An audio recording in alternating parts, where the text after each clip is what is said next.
Every year, Dr. Stephen Miller leads a Rotary medical mission to Guatemala. Each year, 30-plus medical professionals take a week off from their normal routine to volunteer at a hospital in San Lucas, Toliman. The medical team is made up of members from across the U.S., many of whom have never worked together. By the first day of surgery, they perform like they've been working together for years.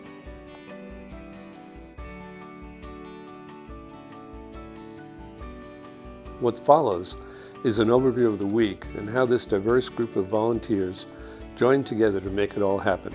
So Monsignor Gregorio was the first founding priest of this particular mission out of Minnesota, and he lived 55 years here before he died.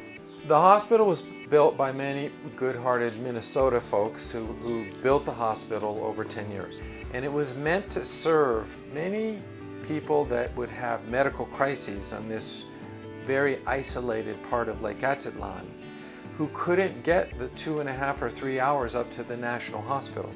But it was empty when I got here. Literally, these buildings, these rooms were empty shells. The operating room was 4 concrete walls with not a piece of paper in it, not a light bulb. There was nothing there. It had no scrub sink, it had no air conditioning for temperature control, it had no tile walls. It was a rudimentary pre-operating room. So the Monsignor said, we need healthcare here. We have a black hole of healthcare. There's no medicine here. There's nobody to serve. So he trained a very bright young graduate of their own school here in San Lucas and sent them to medical school in Guatemala City. And he came back to serve his own people, Dr. Rafael Toon. Dr. Toon is my boss, and I can say this with pride easily. He's the best employer I've ever worked for in my medical career. San Lucas Toliman is a town that is on the west side of the country of Guatemala. At this time, the approximate population is of 35,000 inhabitants and is divided by 16 communities that are in the rural area. A little bit more than 50% of the population of the urban area, and the rest is in the rural area. I had medical contacts, but the longer I lived here, the less medical contacts I had in the U.S. And wonderful friends like Dr. Steve Miller and many other medical associates of mine started sending other medical equipment. And every piece of furniture in this room, $6,000 medical chairs and surgical lights and pharmacies and x-ray boxes, were all later brought down to open this clinic. We still have a wonderful network of doctors all over the country who look for things they know I need to run an orthopedic surgical program. So it's really good that we were able to bring a team here once this Dr. Kamita arrived, Dr. Wilbogle. We have been coming down here now. This is our 8th year coming to this hospital. And the whole skill that I feel that I've been given is to bring these people of many different skills and backgrounds together many of whom have never seen each other. And all of a sudden, within a few hours of meeting each other, we are working in a very complex environment doing very sophisticated orthopedic surgery, basically.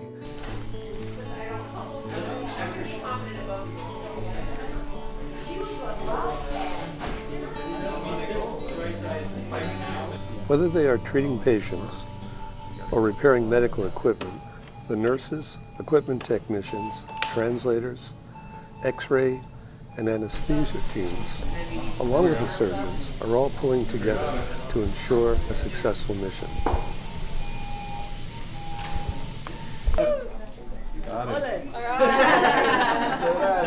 My name is Carl Kim and I'm a podiatric surgeon. This is my 9th mission trip. The best part of these trips is that screening day, seeing the patients come back. On the OR table, when we're done, we see the foot position and the correction we achieve, but man, when they come back, we get to see them and hear their story and hear their parents tell us how grateful they are. very special. One special patient that we had is Esther. She came to us for the first time about 3 years ago, and that was my first mission trip here in Guatemala. I met her and her feet were both turned in and clubbed, and it was just amazing to watch her walk. It was hard to believe that she could walk. I think she was 7 years old at the time. To understand from her father explaining how that deformity has affected her life, it was pretty heart-wrenching. We corrected her one club foot the first year, and she came back to us last year and we corrected her other foot. So for the first time, immediately on the post-op scenario, she has 2 straight feet.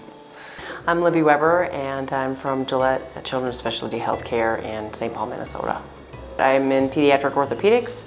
I treat children with congenital diseases of bones and muscles.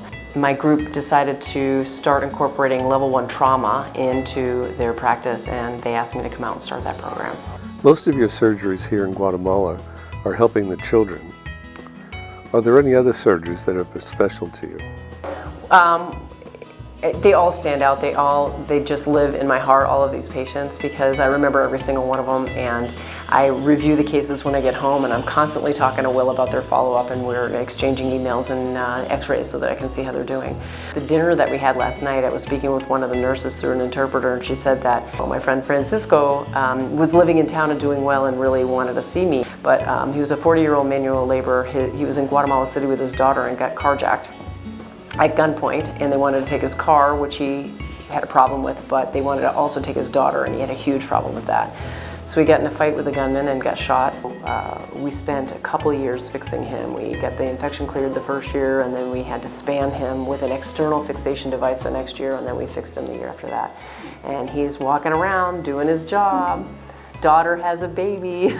How would you compare working at this facility to the Gillette Children's facility? It's challenging, and it's nerve-wracking, but I think that it really ups your game. First of all, it makes you go home and appreciate how great everyone has it, how great your life is, how great your patients' lives are.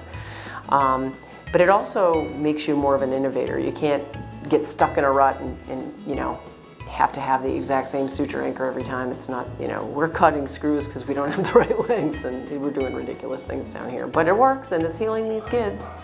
So, yeah, it's fine. So what started out as a foot and ankle focused surgery role, which is my training, has developed into a full body orthopedic, wonderful reconstructive program for children. And there's a great team of podiatrists and nurses and pediatric orthopedists, and they help us do major reconstructive surgery on all of the unmet health care that these poor children don't get. They can't afford surgery. Their parents can barely afford food. We look for those who have no options, and that's who we serve.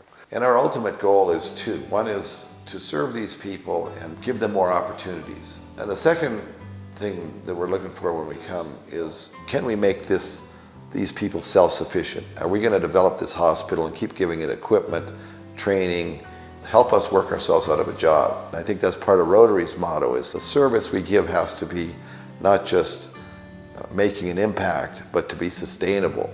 For example, today we're waiting for our first large C-arm to come in.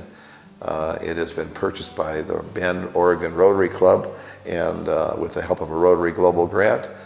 That will change things because we can do bigger orthopedic surgery, which we haven't been able to do. And on top of that, we've developed very wonderful relationships with Rotary. Starting with water, you always have to have clean water, and this hospital did not have clean water. They were taking dirty lake water. What a shame. A hospital was delivering dirty water to the people.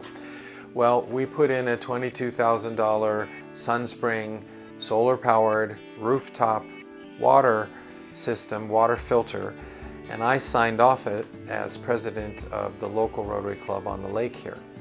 They also brought in, to replace the World War II, 1943 Picker X-ray machine that was illuminating half of San Lucas Toliman, a beautiful new digital Spanish X-ray machine, and a mobile fluoroscopy machine called a mini C-arm.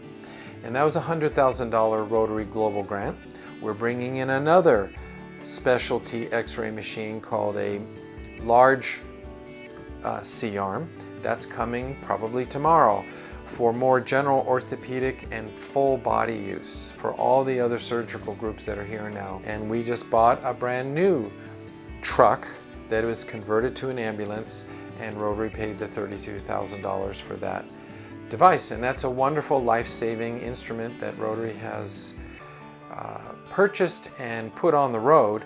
And I'm the one signing off on all these programs as the local Rotarian. I know what the need is. I go and do my professional begging at Rotary clubs up north, and then they supply the needed equipment through their international programs. Entonces el problema ahí es siempre lograr encontrar los fondos. My vision for this la manera charity necesaria hospital para seguir is to progresando. provide quality medical care for poor people of the area of Sololá and southwest Guatemala. We get financial support from the church's mission, and the church's mission has other projects like education and housing, and we're always competing for funding with those. But when education and construction have clearer, more obvious ways of showing progress, for example, when a house is being built, you can see how it's being built and where the money is going. In the healthcare area, there is not a clear way of showing those results. For example, diabetes. Managing diabetes takes years before there is a change in the health of people with diabetes in the population. That creates a difficulty to get the money for that kind of program. It would be of great help if the people participating in the mission they could get more involved in our healthcare program, so they could understand a little better our needs within the program. I don't have to think about insurance anymore. I don't have to think about any of those paperwork, horrible distractions in the US. I can come here and do real medicine for real people with no money in between, and we have no economic barrier. People can come here and have a $50,000 reconstructive surgery for nothing.